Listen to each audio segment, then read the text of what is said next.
Etra-chan saw it. My name is Kuroki. I work as a regular old employee while also working in a certain organization. I'm already in my late 40s this year. I'm not elderly, but I'm not exactly the youngest person around anymore. The work that I do besides my job is to record and teach the later generations about wars. The town that I live in isn't that famous and well known worldwide, but it was a town that experienced quite a bit of raids during the war. That history has caused a lot of people to want to make sure our younger generation never forgets the horrors of war. Of course, these are all memories that should not be lost with the passing of time. Memories from veterans that were there. It's not something that you can rank either. Everyone's memories are all equally important. Ah, this article. I see. It's already been that long, huh? However, there is still an episode that has really left its mark on my brain. That was when I was still young. When I had just started working in the organization. Thank you for your time here today. Yeah. That day, I was going to talk to an old man to hear what he had to say. I was visiting an elderly home. He was someone who was introduced to me by another veteran. All right, let me ask you this first. What did you feel after hearing the stories from the other veterans? Huh? I mean, just gut instinct. The other people. The people who survived the war. What did you see? What did you feel? Well, everyone seems to have experienced quite a bit in their lives, but they're still pushing forward and trying their best to live every day. I felt an overwhelming sense of respect, and I wanted to make sure that the later generations never forget the brutality of war, so that it may never be repeated again. I felt that this had to be shared with the world. Pushing forward, huh? Were there any stories that made you tear up? Any moving stories? Interesting stories? Any stories that glamorized fighting or personal stories of glory? I'm sure you must have heard a variety of stories, right? Yes. Yeah, I see. You can't just let it fade into nothing. Alright, Kuroki-san. I'm going to start off my story from when we were still actively fighting. I want you to write this down in that blank notepad, that someone like me was fighting in a war. An old man like me was once on the front lines. He began to tell his story. I was in the Pacific Theater. I think that I was probably around the Philippines. Probably. There was a certain squad. It wasn't just that squad, but several squads that had made their way onto the island. They were all getting prepared for confrontation and combat. That's when this all started. There was plenty of food, and not much combat to speak of. The only time things sucked was when we were training, so it really wasn't something that you could call the front lines even. Everyone was just kind of relaxed and unsure of what we were doing. Right at that moment, our squad leader must have tripped or something. He injured his foot. The battalion sent in a new squad leader for us. My name is Akamatsu. I'm going to be leading this squad starting today. It seems that you men haven't been up to any good every single day, huh? Doing absolutely nothing? We have 12 boys in this unit, and we're going to turn you boys into men. You better be ready. Sir! Starting the next day, that squad's training became even more tough and more strict than ever. Tachibana, get up! Yes, sir! Do you think this is a game? You think that you can survive war just slacking off like that? You're good for nothing other than cannon fodder! Sir, sorry, sir! Tokusa, why the hell are you all here? Explain to me why you're here! Sir, in order to eliminate as many enemies as possible and bring victory to the country, sir! You moron! If you know that that's what we're here for, then put more effort into it! Yes, sir! Listen up, maggots! You're all here to die! You're going to die for our country and bring victory around! But you will not be able to find glorious death with how much you are slacking around. At this rate, you'll run away before you ever see the enemy! As long as you're in my squad, I will not allow you to die in vain! You will fight, tooth and nail, and survive to fight another day! When the time comes to die, you die to ensure a victory for our country! Sir, yes, sir! He'd only just recently graduated the academy. He still had someone assisting him, but he was only a little older than the youngest guy in our squad. He was just a wild man. Dude, seriously, what the hell? Hey, keep your freaking voice down, man. But everything's so tough after Akamatsu came from the battalion. Right? Besides, there's no freaking combat to speak of in the area anyway, so... Sir! I'm so sorry, sir. That was... Is it just the three of you? Yes, sir! I see. Okay. I need to kick all of you square in the jaw. How dare you speak of your superior officer in that manner? However, Sir? don't tell the comms guy. If they find out about this, they're going to shove boots so far up our asses, we'll be tasting rubber till kingdom come. That smell. Is that... You can tell, huh? It's some ethyl alcohol mixed with fruit juice. You just stir it up. Is it alcohol, sir?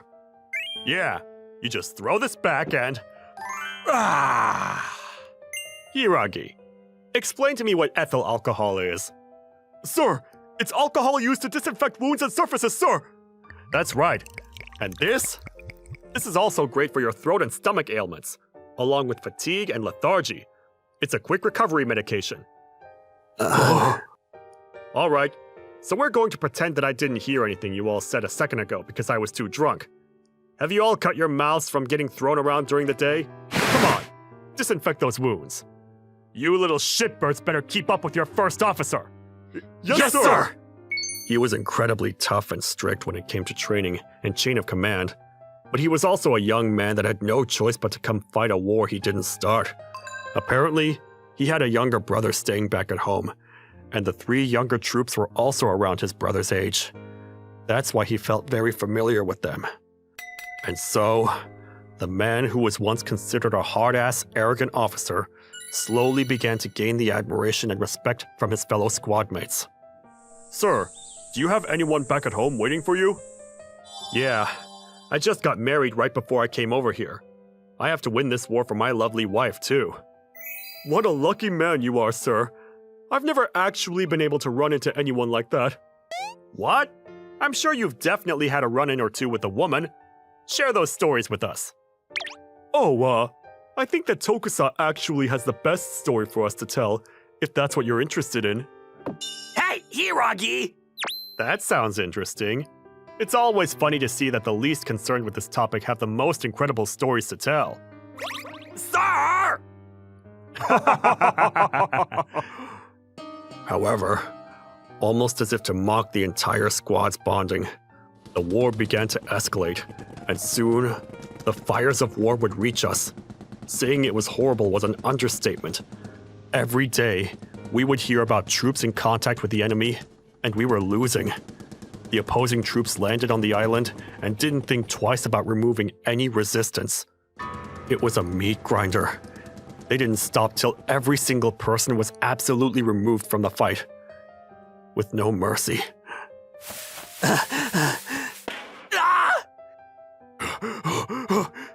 Tokusa! I'm fine. Run! Hiragi, you run too! Huh? Hey! Where's Hiragi? Where did he go? The first casualty in our unit was Hiragi. No one heard, and no one noticed the bullet that threw straight through his skull, ripping through tissue and flying out the other side. He was alive, and then he was dead. And another, and another. Hey, Tokusa! Get it together! Open your goddamn eyes, maggot! If you die here, it's for nothing! Sir, this is the end of the line for me. I'm just slowing you two down. Please, just take my ammo and leave me here. We were in the jungle, and an injured leg spelled death for anyone who dared try to traverse it. The bullet that had grazed Tokusa's leg began to fester and rot. He had developed an infection and was burning up. Tokusa! Let's go! Do not turn around! Sir! Tachibana. Tokusa? Hey man, I don't have any more grenades. Can you give me one? Not a single person was there to comfort him. No one around to say a prayer. Just a loud boom. And that was it. Tokusa!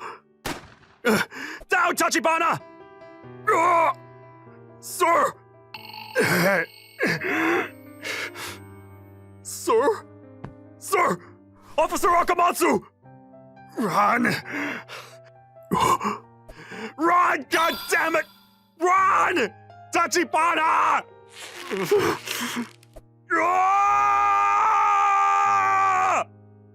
Tachibana, you better survive, damn it!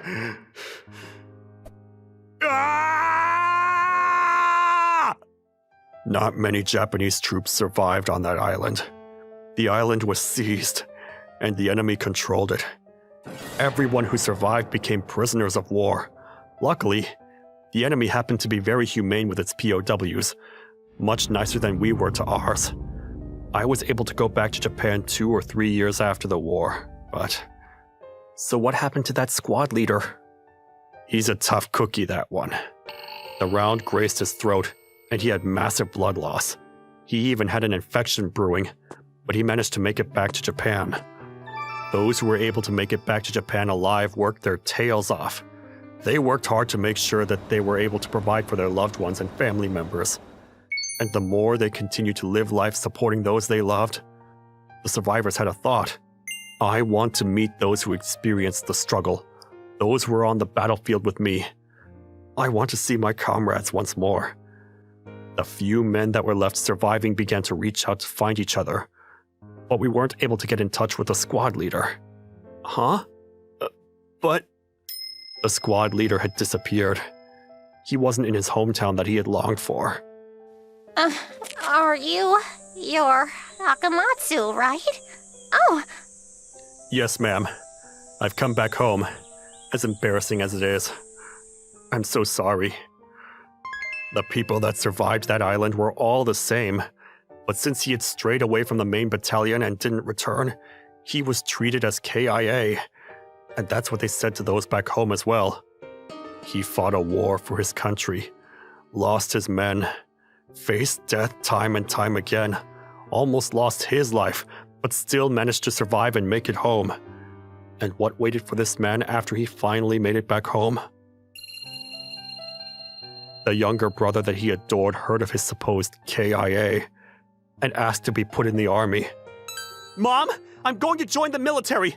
I'm going to join the military so I can get revenge for my brother! He died, not making any kind of difference or anything. He never had a chance to even face his enemy. He was tasked to a battleship, which then proceeded to take several torpedoes to the side. Shortly after leaving port, he went down with his ship. The wife that he had only just married shortly before leaving for his deployment, his parents, all of his relatives, everyone that he ever cared about, were all wiped out from the air raids. And as if that wasn't enough bad news for the young squad leader, hey, did you hear about the occupying forces? They're going around trying to capture the Japanese troops. Yeah, they're trying to do the same thing to the Japanese troops that the Japanese troops did to their comrades. I heard this from my relatives, but they apparently took all the people from the houses that dared to shelter the veterans. Oh my god, what about Akamatsu? I think at this rate we might also be. He no longer had anywhere left to go. There was no place left for him in the world. He just fought tooth and nail for an ideology that was not his, lost his men, his family, and friends, only to be treated like an outcast. Not a single person welcomed his presence, and he was alone in the world. On top of that, they started spreading rumors left and right about him that were completely fake. He figured that this was the end of the road for him. But when he thought about his men that he lost and the ones who survived, he couldn't dare take his own life. He just quietly disappeared into nothing, so as not to bother anyone else. He wasn't anyone, and he could never be anyone. He just quietly lived his life as a lonely man. What do you think, Kuroki-san? That's the end of that story. There's no salvation, no bright future after the fighting, and the war. This is just an excerpt from one page from one book called War. It was invariably tragic, and no words could ever express the amount of sadness that the war brought onto the man. Well, I couldn't bring myself to say anything. During the war, after the war, I didn't ever recognize that there were men who lived a life so in vain. A man who had lost everything for apparently no reason at all. That story, however, was incredibly convincing, and it felt like a sledgehammer smacked my head with a dose of reality. Because, well then, Akamatsu-san, are you... That story was told from none other than the man who had been through all of that himself. I think about it from time to time. What had happened if I had done something different, you know? I think that I was just some brat, a kid, just like the rest of them. I ran around the mountains and hills with my younger brother and friends, and when I was young, I was always chasing tail. But then I couldn't just continue doing that. I killed many people, both allies and enemy. Hiragi, Tokusa, Suzuki, Hinoki, Otogiri. I remember all of the men who died in that squad, and I know that there are some of us who died while in prison. But there aren't many who know about that at all. There are some who survive and go on to live a happy, fulfilling life like Tachibana. But there are people who fell silent because they didn't want to remember what they had done, and those who had ended their own lives too. I took a bullet here, and almost died from it, but I managed to survive for some reason. All that happened was my voice changed a little bit. And I thought I was saved. I was going to live life for the rest of us who couldn't. That's why I couldn't take my own life, but it was tough when I went back to my hometown. Tachibana had come to this organization to see me, and I knew that, but I couldn't bring myself to see him. I didn't know what I was supposed to say, or how to face him. Akamatsu-san. Akamatsu-san's eyes had no light in them as he spoke. They seemed incredibly sad and lonely. I knew that there was no way anyone, including me, could ever have understood the amount of weight that this man carried on his shoulders by himself. Kuroki-san, can you do me a favor? Well, 2 favors actually. Sure. The first one, if you're going to record my story, you don't need to add anything. Not your thoughts, the world's opinions. I don't want anything of that sort. I just want you to write the truth, just like I just told you. That's all I want left. The truth. It might not be nice to hear, but people change. Just like how Japan changed when it stuck its head into war. Just like my hometown changed after the war ended. So I've got my own thoughts on war. I'm sure that you have your own opinions too. I think that you probably have valuable insight as well. But that's not the important part. The important part is that people nowadays think about something. Think about how they are now. And even if one person still remembers that war, then that's enough for me. I understand, sir. Also, the other thing that I wanted to ask of you... Hey, Yuri-san! Yeah? You've got that money I was saving, right? Can you give this young gentleman 10,000 yen? No, Akamatsu-san! This is a thank you for listening to my story. And a business expense. May I borrow your notepad and your pen for a moment?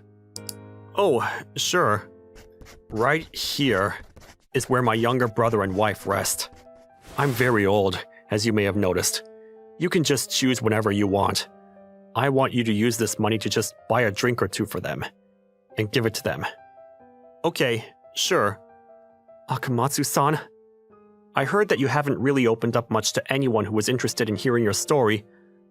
But why were you so willing to open up to me? Oh, because... you look just like my... Never mind. Don't worry about it. Akamatsu-san didn't say anything else after that.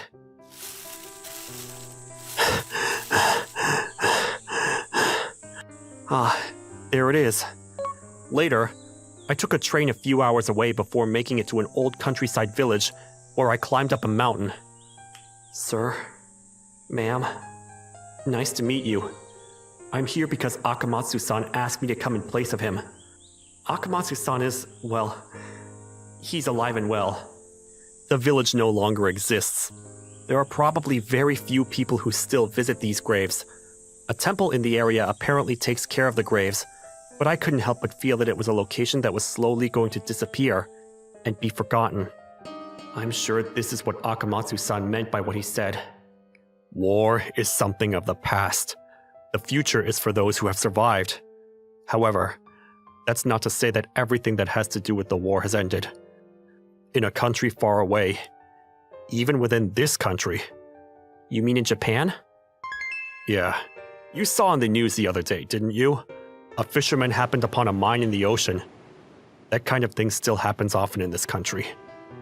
I hear that in order to protect their families after the war, there are people who insist their kids go to higher education to avoid any kind of hellish combat again, and some grandfathers who teach their grandkids again.